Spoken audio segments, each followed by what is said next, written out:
प्रिय भक्तों, ओम नमः शिवाय। भक्तों, आज हम आपको इस चैनल के माध्यम से उन कथाओं को सुनाने जा रहे हैं जिनको हम वेदों पुराणों से निकाल कर लाए हैं, जो हमारे सत्य सनातन धर्म के अंदर किए जाने वाले व्रतों में सभी माताएं, बहनें, बंधु लोग सुनते हैं, जिनके सुनने मात्र से आपकी सभी मनोकामनाएं पूर्ण होती हैं और आपका कल्याण होता है। ऐसी कथाओं में से हम आज आरंभ करने जा रहे हैं सोमवार व्रत कथा से। आइए माताओं, बहनों, हम आपको सोमवार व्रत कथा की कहानी सुनाते हैं, जो आप व्रत के बाद सुनते हैं। सभी स्नेह से बोलिए ओम नमः शिवाय।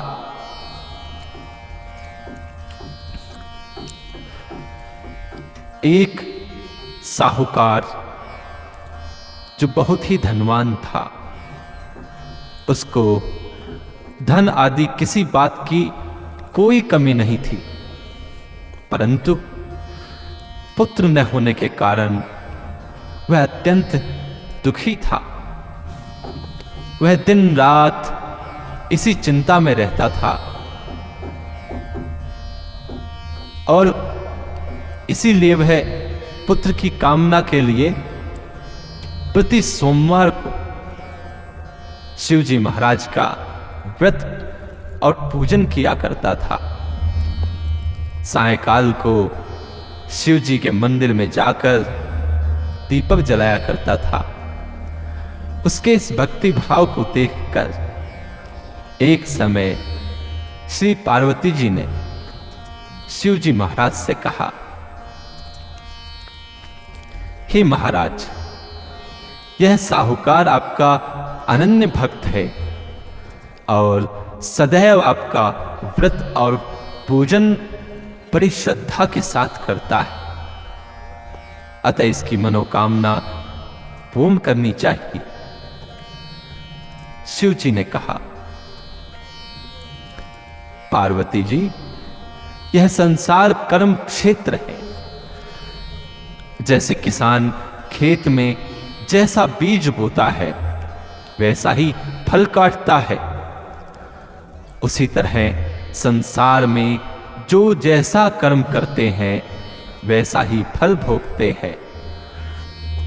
पार्वती जी ने अत्यंत आग्रह के साथ कहा, महाराज, जब यह आपका ऐसा भक्त है और यदि इसको किसी प्रकार का दुख है तो उसको अवश्य दूर करना चाहिए आपको, क्योंकि आप तो सदैव अपने भक्तों पर दया करते हैं, उनके दुखों को दूर करते हैं। यदि आप ऐसा नहीं करेंगे तो मनुष्य क्यों कर आपकी सेवा, व्रत तथा पूजन करेंगे। पार्वती जी का ऐसा आग्रह देखकर शिवजी महाराज प्रसन्न हो कहने लगे, हे पार्वती, इसके कोई पुत्र नहीं है।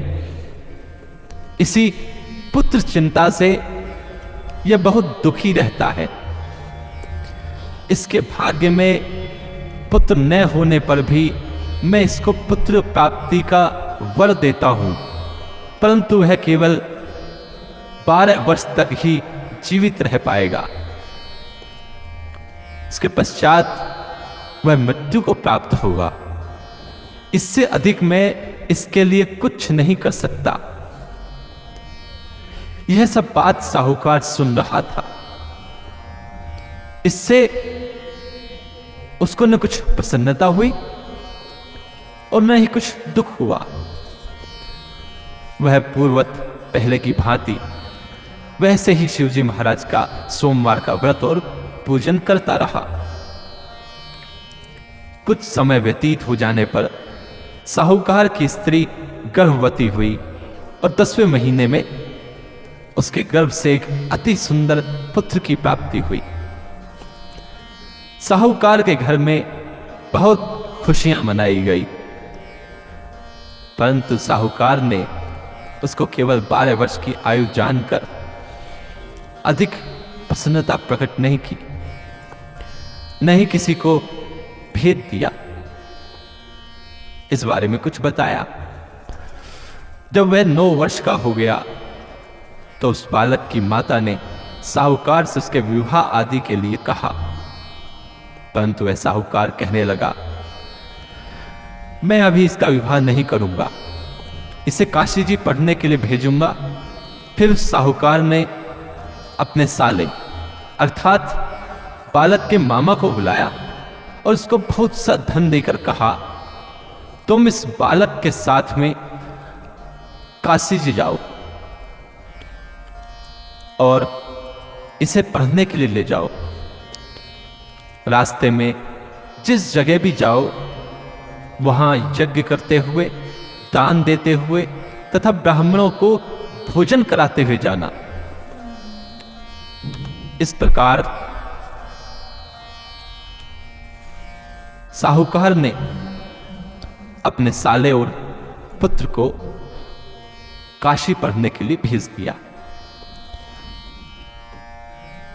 वह दोनों मामा भांजे सब जगह यज्ञ करते हुए और ब्राह्मणों को भोजन कराते हुए जा रहे थे। रास्ते में उनको एक शहर दिखाई पड़ा। उस शहर के राजा की कन्या का विवाह था और दूसरे राजा का लड़का जो विवाह के लिए बारात लेकर आया था वह एक आंख से काना था। लड़के के पिता को इस बात की बड़ी चिंता थी कि कहीं वर को देख कन्या के माता पिता विवाह में किसी प्रकार की अड़चन पैदा ना कर दें। इस कारण जब उसने साहूकार के लड़के को देखा तो मन में विचार किया कि क्यों न दरवाजे के समय पर इस लड़के से वर का काम ले लिया जाए। ऐसा विचार कर राजा ने उस लड़के और उसके मामा से कहा और मामा राजी हो गई और साहूकार के लड़के को स्नान आदि कराकर वर के कपड़े पहनाकर तथा घोड़ी पर चढ़ाकर दरवाजे पर ले गए और बड़ी शांति से सब कार्य हो गया। किसी को कुछ पता नहीं चला। अब वर के पिता ने सोचा यदि विवाह कार्य भी इसी लड़के से करा दिया जाए तो क्या बुराई है। ऐसा विचार करके उसके मामा से कहा, यदि आप फेरों और कन्यादान का काम भी करा दें तो आपकी बड़ी कृपा होगी और हम इसके बदले में आपको बहुत सा धन देंगे। लड़के के मामा ने स्वीकार कर लिया और विवाह कार्य बहुत अच्छी तरह से संपन्न हो गया। परंतु जिस समय लड़का जाने लगा तो उसने राजकुमारी की चुनरी के पल्ले पर लिख दिया कि तेरा विवाह तो मेरे साथ हुआ है, परंतु जिस राजकुमार के साथ तुमको भेजेंगे वह एक आंख से काना है और मैं तो काशी जी पढ़ने जा रहा हूं। उस राजकुमारी ने जब अपनी चुनरी पर ऐसा लिखा हुआ पाया तो उसने राजकुमार के साथ जाने से इनकार कर दिया और कहा, यह मेरा पति नहीं है, मेरा विवाह इसके साथ नहीं हुआ, वह तो काशी जी पढ़ने गए हैं।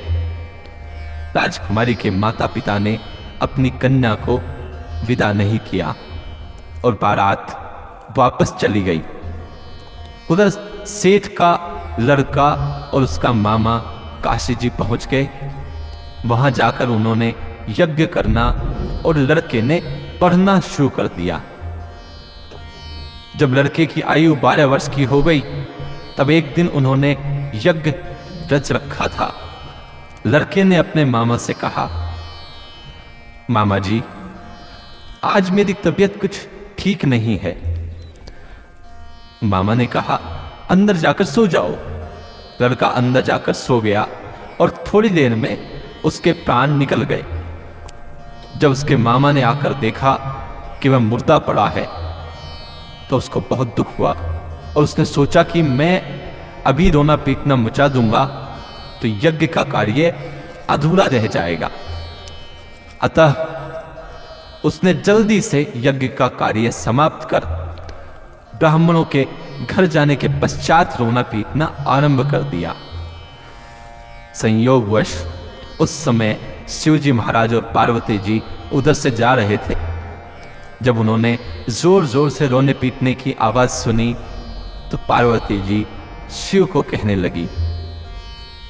उन्होंने शिव जी से आग्रह करके उसके पास ले गई और सुंदर लड़के को मरा हुआ देखकर कहने लगी, महाराज, यह तो उसी सेठ का लड़का है जो आपके वरदान से पैदा हुआ था।